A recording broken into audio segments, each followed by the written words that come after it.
RRB, l'invité du matin. Bonjour Jean-François Baudin. Bonjour Nicolas. Vous recevez ce matin la directrice de l'ADEC. Oui, Karen Cazot, bonjour. Bonjour. Merci d'avoir accepté notre invitation pour revenir sur cette information qui n'est pas vraiment une surprise, mais qui est quand même officielle aujourd'hui. C'est-à-dire que la province Sud a décidé de ne plus verser les subventions qu'elle veut verser jusqu'à présent. Alors on va revenir sur le contexte très rapidement. Baisse de budget.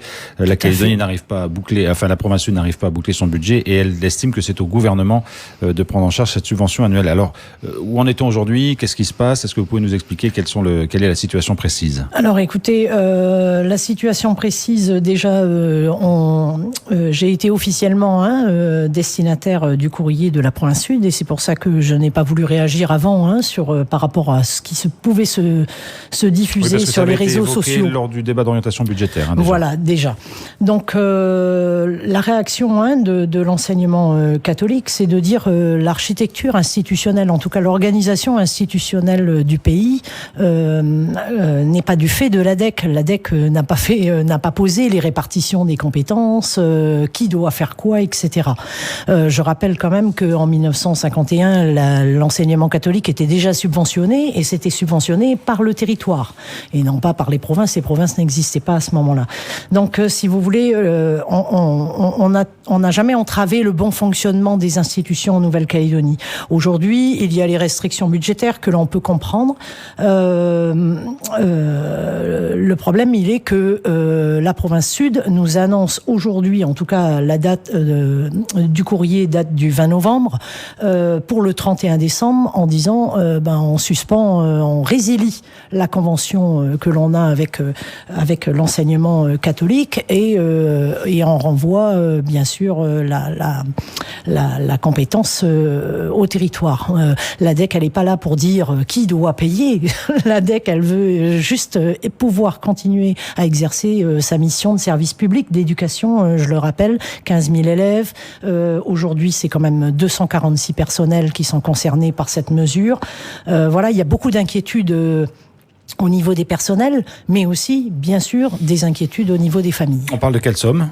1,73 milliard. Qui est dédié à quoi? Enfin, elle sert à quoi? Alors, elle sert elle subventionne tous les salaires, bien sûr, et le fonctionnement de tout ce qui touche à l'encadrement, la restauration et aussi les aides maternelles dans les écoles maternelles. Alors, c'est quelque chose auquel vous attendiez pas, on l'a bien compris. En même temps, dans le dernier rapport de la Chambre territoriale des comptes sur l'enseignement catholique qui a été rendu, je crois, en mai 2020, il y avait déjà cette alerte en disant que le premier financeur public, c'est les provinces qui n'ont pourtant aucune obligation juridique, écrit la CTC, pour ces interventions, contrairement à la Nouvelle-Calédonie et aux communes. Donc, à la fois, c'est brutal comme décision et c'est pas vraiment une surprise pour vous? C'est pas une surprise parce que j'ai l'impression qu'on l'apprend par le rapport de la Cour des comptes lié à l'audition du CAEC. Je rappelle que fin 2019, j'ai fait une conférence de presse où l'enseignement catholique demandait une table ronde parce qu'on sait qu'il n'y a pas de cadre juridique qui régit justement toutes ces subventions et ces aides pour l'enseignement privé.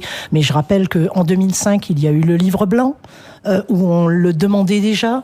Il y a eu le rapport Fradé, qui a été un rapport demandé par le gouvernement en 2013, qui stipulait qu'il n'y avait pas de cadre juridique, qu'il faut savoir qui doit faire quoi, les prérogatives de chacun. On a eu aussi le rapport de la Cour des comptes sur la politique de l'éducation en Nouvelle-Calédonie, qui le stipulait. Et enfin, nous avons la délibération de 2016 sur le projet éducatif de la Nouvelle-Calédonie, où il y a un article qui s'intitule l'article 27.1 et qui dit il faut qu'on se retrouve autour d'une table et il faut contractualiser de façon claire pour savoir qui doit faire quoi pour aider le financement des enseignements privés. Et ce privés. travail sur la contractualisation, il n'a jamais eu lieu ou il n'a jamais abouti? Alors, il n'a jamais abouti, c'est-à-dire qu'il y a eu un travail mené pendant quelques années, même si ça n'allait pas aussi vite que l'on aurait voulu.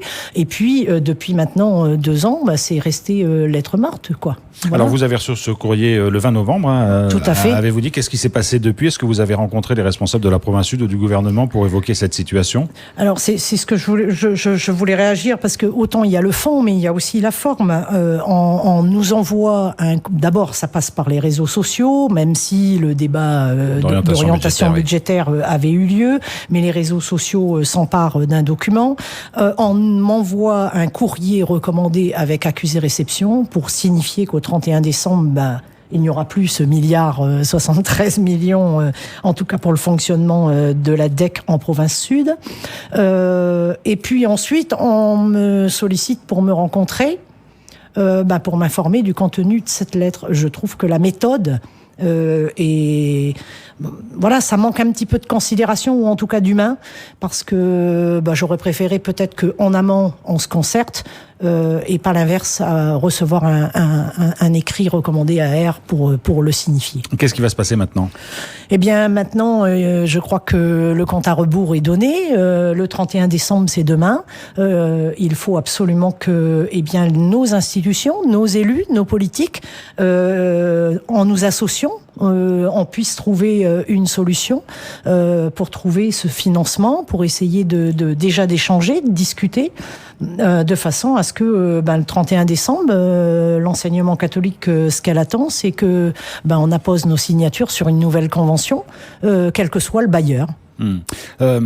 Cette baisse des subventions est quelque chose d'assez récurrent depuis quelques années. On connaît les situations économiques des collectivités. Est-ce que la DEC a engagé aussi un travail de rationalisation de ses coûts, de son personnel ? Est-ce que par exemple ce milliard 100, il pourrait être encore diminué d'une certaine façon si la DEC faisait des efforts ? Où est-ce que vous en êtes ? Alors, on est déjà en train de faire beaucoup d'efforts, et ça fait déjà plusieurs années qu'on en fait. On évite par exemple de renouveler tous les départs à la retraite, les cessations de responsabilité ou les cessations de fonction, on les renouvelle pas. Je rappelle que, par exemple, on évite de remplacer dans les structures d'accueil, quand il y a de la maladie, on essaye de réorganiser les services, etc.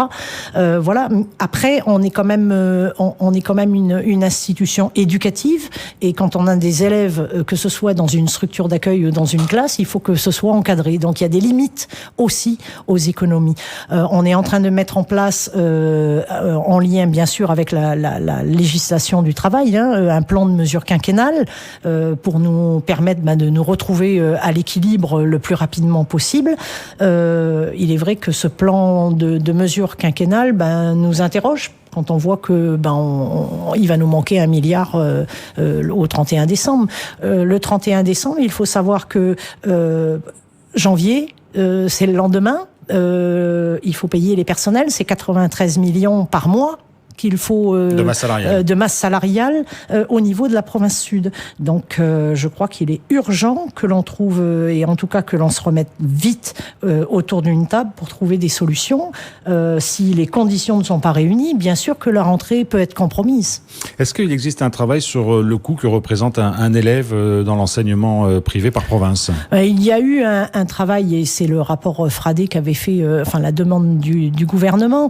C'est très compliqué de comparer, parce que vous imaginez bien, on a une subvention qui est globale pour l'enseignement privé, enfin pour la DEC, pour l'ASI et la FELP, bien sûr, mais au niveau du public, par exemple, c'est très compliqué de savoir qui intervient pour le bâtiment, pour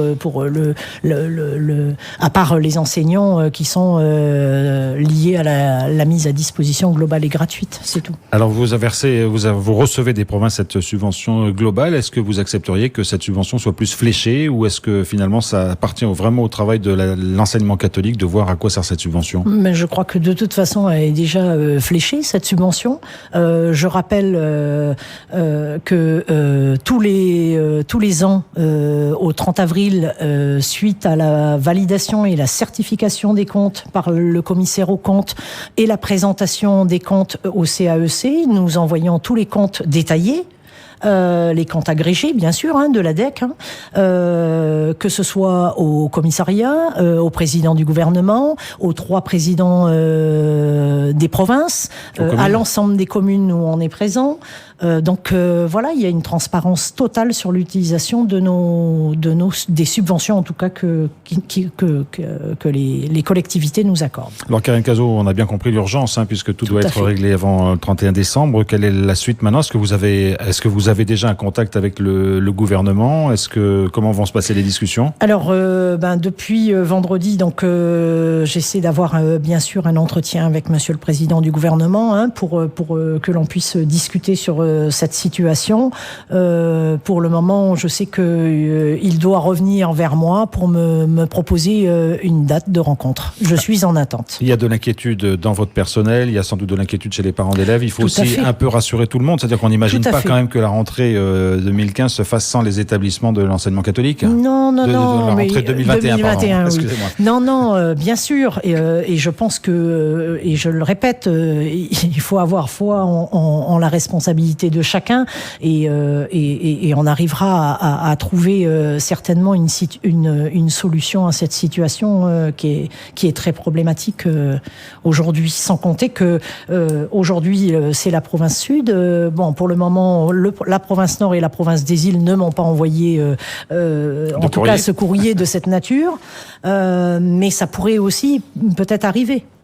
Merci beaucoup Karine Cazot d'avoir été avec nous ce matin. Merci de m'avoir invité.